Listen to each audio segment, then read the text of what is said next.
2017, Emmanuel Macron élu. Le changement, enfin. 2022, Emmanuel Macron réélu. Encore le changement. 2027, qui sera élu?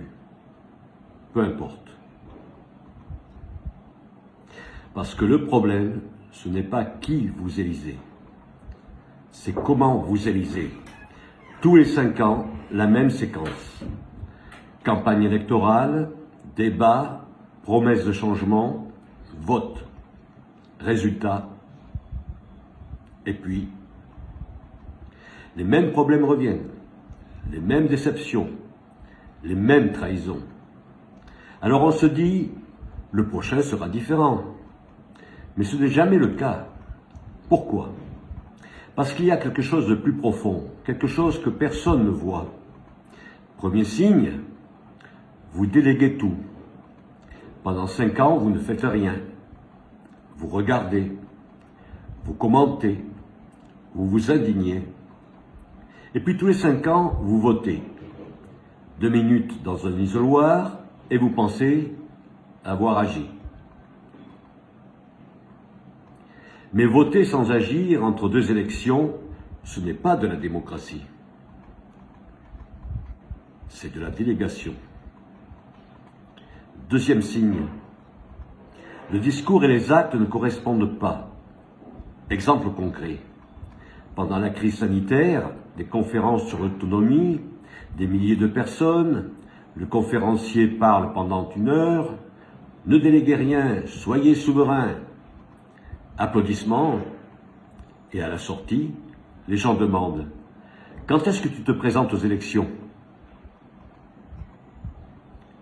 1 heure sur l'autonomie pour finir sur « Sauve-nous à notre place ». Le discours dit « autonomie », le comportement dit « délégation ».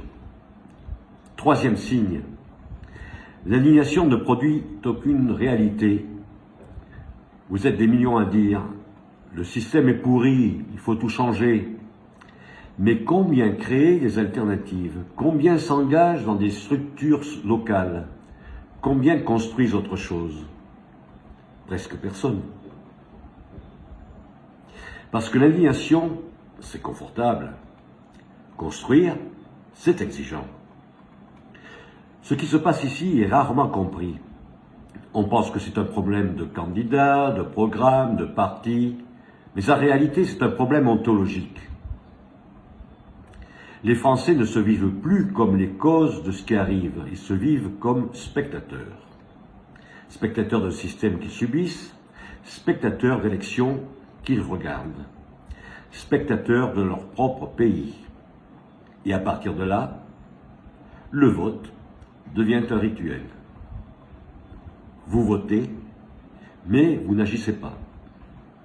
Vous déléguez, mais vous ne construisez pas. Vous vous indignez, mais vous ne transformez pas. Et c'est pour ça que rien ne change.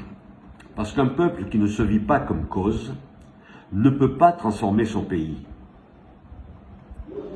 Il peut juste changer de président.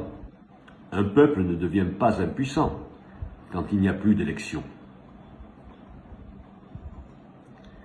Il devient impuissant quand les élections ne produisent plus de réalité.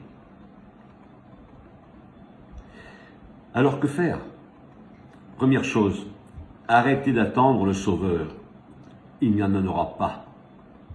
Deuxième chose, se poser une question très simple. Quelle est ma part? Pas que doivent faire les autres, mais que puis-je faire, moi? Troisième chose, mesurer. Est-ce que vous vous vivez encore comme cause de ce qui arrive ou comme spectateur? C'est précisément ce que permet d'observer la socio-ontologie civique.